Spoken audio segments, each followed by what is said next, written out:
Está ouvindo Jornal Brasil Atual. As notícias que os outros não dão. 7h24. Custo de vida, emprego e desemprego, cesta básica, tarifas públicas, salário mínimo. Agora, na Brasil Atual, a análise do DIEESE. E vamos conversar agora com o diretor técnico do DIEESE, Fausto Augusto Júnior. Bom dia, Fausto. Bom dia, Glauco. Bom dia. Fausto, a gente tem aí, dentro desse contexto da pandemia do coronavírus, o chamado auxílio emergencial, né, baseado na concepção de renda básica, mas muita gente já começa a discutir o que vai acontecer no pós-pandemia. E não só no Brasil, mas em outros países, há muitos defensores da instituição da renda básica, inclusive de forma permanente, inclusive de forma universal. Como é que você vê essa questão, Fausto? Bem, Glauco, a gente está olhando isso com uma boa oportunidade para abrir esse debate sobre distribuição de renda no Brasil. Para você ter uma ideia, o abono emergencial no Brasil hoje, que começou a ser pago semana passada, e provavelmente boa parte das famílias vão começar a ter mais acesso essa semana a esse recurso, ele está atingindo alguma coisa perto de 42 milhões de brasileiros. Em alguns estados, como os estados do Nordeste, Amazonas, Bahia, Ceará, Maranhão, Sergipe, Pernambuco, mais de 29% da população vai ser beneficiada pelo abono emergencial. Em outra ponta, quando você vai para os estados do Sul, né, como Santa Catarina, Rio Grande do Sul, Paraná, São Paulo, Espírito Santo, esse número é bem menor, alguma coisa perto de 10% e 15%. Então, só aí você já percebe como a gente precisa fazer um debate um pouquinho mais aprofundado para além do abono emergencial. Porque isso a gente vai poder ampliar. Essa semana vai estar em discussão na Câmara dos Deputados o PL 873. E o PL 873, ele expande para algumas categorias importantes a questão do abono emergencial. Então, a gente vai ver o debate aí na Câmara, para vocês poderem expandir para o taxista, para o caminhoneiro, o trabalhador de Uber que ganhou mais do que os 28 mil, quer dizer, você tem um conjunto de artistas, por exemplo, que o teatro está parado, os bares estão fechados, então os músicos também estão sem renda, quer dizer, você tem um conjunto outro de trabalhadores que não estão no abono, já que já está sendo implementado, que pode ser expandido essa semana. E aí nós vamos entrando nesse debate, a qual limite, quanto nós devemos expandir. E qual o tempo disso, né? Porque o abono está previsto para 3 meses, podendo ser prorrogado por mais 3, mas nós acreditamos que com a crise econômica que vem pós todo esse processo de pandemia, nós vamos ter que fazer um debate muito sério para a sua expansão, para bem além disso, né? E aí eu acho que abre o debate para a gente falar um pouco sobre renda mínima. Esse debate começou já há um bocado de tempo, o senador Suplicy é a principal referência disso, começou lá atrás com uma ideia do imposto de renda negativo, quer dizer, você vai dando um conjunto de recursos para o conjunto da população em geral, e a partir disso você vai conseguindo minimamente distribuir renda. Da onde vira esse dinheiro todo aí que todo mundo fala, mas não, você pode buscar recursos, criar um grande fundo, que você busca em royalties do petróleo, que você busca em taxação de grandes fortunas, que você busca em outras formas de imposto, que você vai não penalizando necessariamente o consumo ou a produção, que você vai entrando a partir disso, criando um colchão de dinheiro. Quando a gente pensa no renda básica, pensando de maneira universal, qual é uma grande vantagem dele? A grande vantagem é que a gente não precisa ficar discutindo essa questão de quem pode receber, quem não pode receber. A princípio, todos recebem, e depois você ajusta lá no imposto de renda, aqueles que não precisam devolvem no imposto por meio do imposto de renda, e aqueles que precisam para a sua sobrevivência se utilizam dele.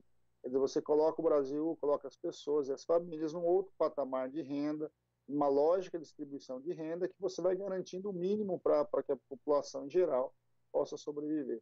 Eu acho que esse é um debate fundamental que a gente tem que ter, é um debate que a gente precisa avançar, e um debate que vai se colocar aí pós-pandemia, a partir de uma ideia de que é possível construir uma outra economia. E essa outra economia passa por ser mais solidária, mais equânime, né, com mais distribuição de renda, em que a gente possa mitigar muitos dos problemas que nós estamos vendo se acelerar aí com a pandemia.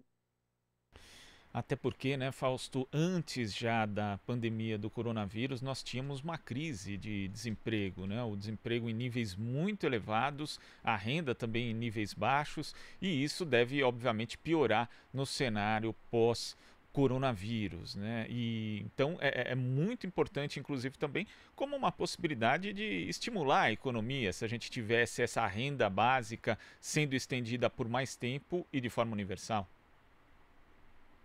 Igual, pelos nossos cálculos, se a gente caminhar aí para uma queda de PIB muito acentuado, nós devemos passar aí dos 17 milhões de desempregados, né? Alguns cálculos estão chegando a 20 milhões de desempregados. Quer dizer, nós podemos chegar em patamares muito altos de desemprego e que nós precisamos garantir renda para essas pessoas. Não dá para ter uma visão de que essas pessoas vão poder esperar a crise passar, e pode ser uma crise mais longa do que a gente imagina, do ponto de vista econômico, para que aí você possa fazer alguma ação. As ações precisam ser feitas.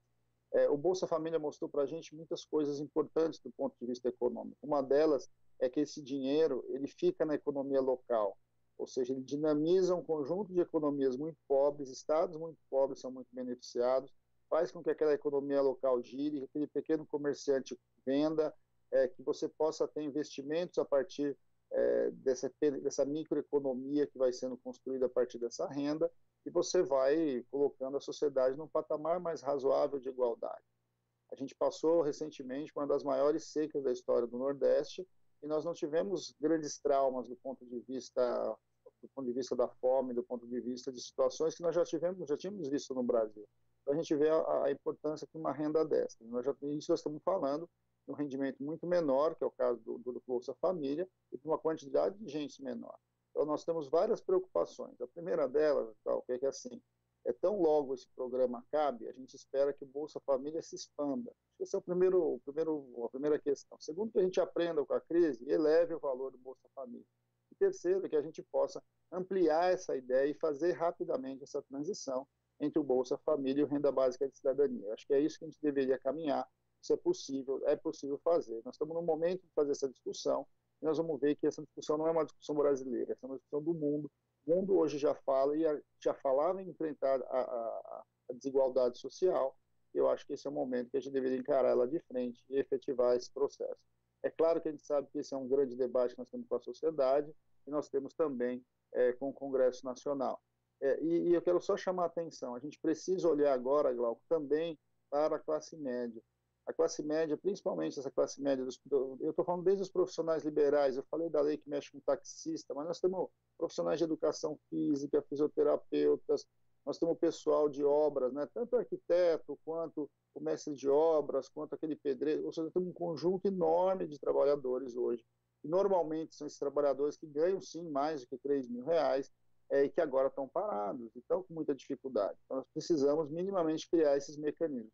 Quando a gente entra no debate do renda mínima, do renda básica, é isso que nós estamos falando. Não interessa a profissão, não interessa a formação que você tem, não interessa a condição social que você tem nesse momento, mas você passa a receber o benefício. Podendo receber o benefício, ótimo. Você recebe, resolve o seu problema imediato, e aí ali na frente, na próxima declaração de imposto de renda, se você recebeu mais do que o limite que a gente possa definir, você pode devolver esse recurso para o Estado. Mas neste momento, é fundamental que mais pessoas, nós estamos aí com 40 milhões, nós estamos aí com alguma coisa perto de 1/5 dos brasileiros recebendo o abono emergencial, podemos passar aí rapidamente para pelo menos 1/4, quem sabe passar para 1/3 e ampliando isso, de modo que a gente vá universalizando um bem e construindo uma outra lógica de organização da sociedade.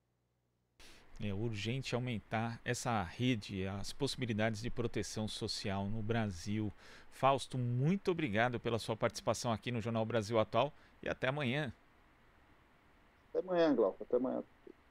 Conversamos aqui com o diretor técnico do Diese, Fausto Augusto Júnior. Aqui você ouve as notícias que os outros não dão. Jornal Brasil Atual.